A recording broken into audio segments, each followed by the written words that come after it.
the passing of John Thompson, legendary basketball coach at Georgetown.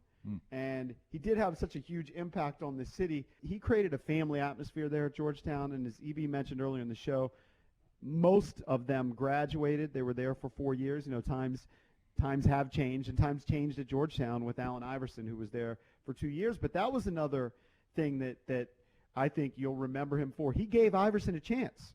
Oh, yeah. In the 80s when they were going at it, and like early 90s when they were really good, they had that full court press and attacked the Hoya paranoia. I think they instilled a little fear in some teams. Absolutely, 100%. And then he had the Dunbar-Baltimore connection, you know, bringing in the Reggie Williams of the world. And well, I remember they were just so talented. They really were. In the 80s, he had that New Orleans connection. And they had New Orleans, yeah. Perry McDonald and all those guys. Yep. Go down there and get all those guys.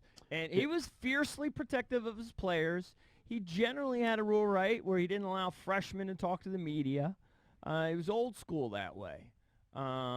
Well, and also he also saw, you know, the impact of the way that the media attacked his guys, particularly Patrick Ewing. Yeah. You know, he had the famous moment. It was in 1989. Of course, I don't remember this by date. I had to look it up. But he walked off the court because he was protesting Proposition 42, which was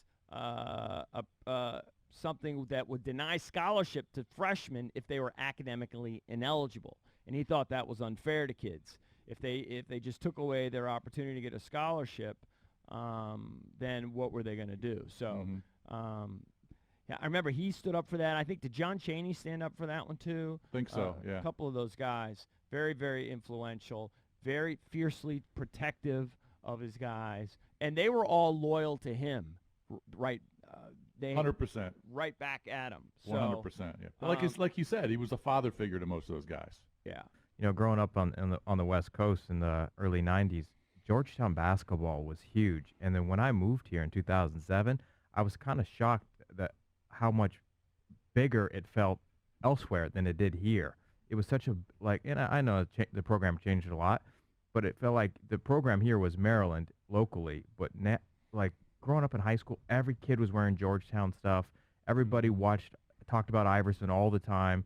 And it was just this massive deal. Even, you know, Dikembe and Mourning as well. It was every weekend we were watching Georgetown play. It was just a massive program.